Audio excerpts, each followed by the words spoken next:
A child of light, the stormy beginning. Imagine a night so violent that the sky itself seems to be tearing apart. It is midnight, July 10, 1856, in a small village called Smiljan. As lightning strikes outside, a boy is born. The midwife, trembling at the thunder, declares him a Poltsi, child of darkness.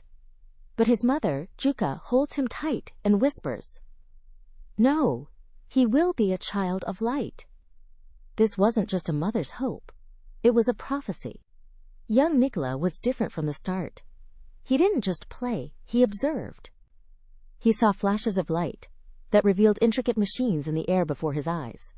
This was eidetics, a photographic memory so powerful he could build, test, and repair inventions entirely within his mind without ever touching a pencil. The education of a visionary. Tesla's youth was a battle between his father's wish for him to enter the priesthood and his own obsession with physics. In his teens, he contracted cholera and lay on his deathbed for 9 months. He told his father, "I might get well if you let me study engineering." His father promised, and Tesla miraculously recovered. At the Technical University in Graz, his brilliance became frightening. He worked from 3 a.m. to 11 p.m. every single day. He memorized entire books and solved complex calculus in his head, leading his professors to believe he was cheating. It was during a walk in a park in Budapest, while reciting poetry, that the vision of the rotating magnetic field hit him like a lightning bolt. He drew the diagram in the sand with a stick, the very diagram that would one day power the modern world. The American Betrayal, 4 Cents and a Lie. Tesla arrived in New York in 1884 with nothing but a letter of recommendation to Thomas Edison. It read, "I know 2 great men. One is you, and the other is this young man." But the 2 geniuses were polar opposites. Edison was a businessman who brute-forced inventions through trial and error. Tesla was a theorist who refined everything in his mind. When Edison promised Tesla $50,000 to redesign his inefficient DC generators, Tesla worked for nearly a year, barely sleeping. When he succeeded and asked for the payment, Edison laughed, saying, "Tesla, you don't understand our American humor." Devastated and penniless, the man who would light the world was forced to dig ditches for $2 a day to survive. But even while digging, he was planning his revenge, the War of the Currents. The War of the Currents and the Billions Foregone. The battle between Edison's direct current and Tesla's alternating current was brutal. Edison, desperate to save his empire, publicly electrocuted animals to prove AC was dangerous. He even funded the creation of the first electric chair to associate Tesla's name with death. Tesla responded with pure spectacle. At the 1893 Chicago World's Fair, he allowed millions of volts to shoot through his own body, lighting up lamps in his hands to prove AC was safe. He won. But the victory came with a cost. To save his partner Westinghouse from bankruptcy, Tesla did the unthinkable. He tore up his contract that granted him royalties for every kilowatt of power sold. Had he kept it, he would have been the world's first trillionaire. He traded his fortune for our future.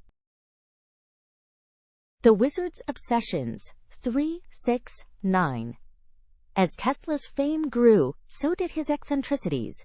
He was governed by the numbers 3, 6, and 9. He would walk around a building 3 times before entering. He had a pathological fear of pearls. If a woman wore them, he would refuse to speak to her.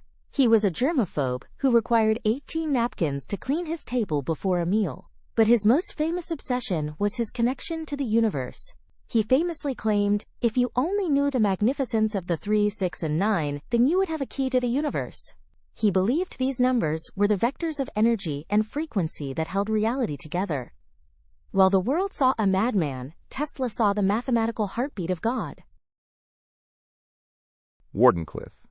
In The Silent Sunset, Tesla's final act was his most ambitious, Wardenclyffe. He wanted to use the Earth itself as a conductor to provide free, wireless energy to everyone on the planet. But J.P. Morgan, his backer, realized he couldn't put a meter on the sky and withdrew his support. Tesla's dream crumbled. He spent his final years in the New Yorker hotel, talking to pigeons and claiming to have invented a death ray that could end all war. In 1943, he died alone. Within hours, the Office of Alien Property and the FBI seized his trunks of notes. They were marked top secret. To this day, we don't know exactly what was in them, but we do know that the world we live in is the one he saw in his mind over a century ago.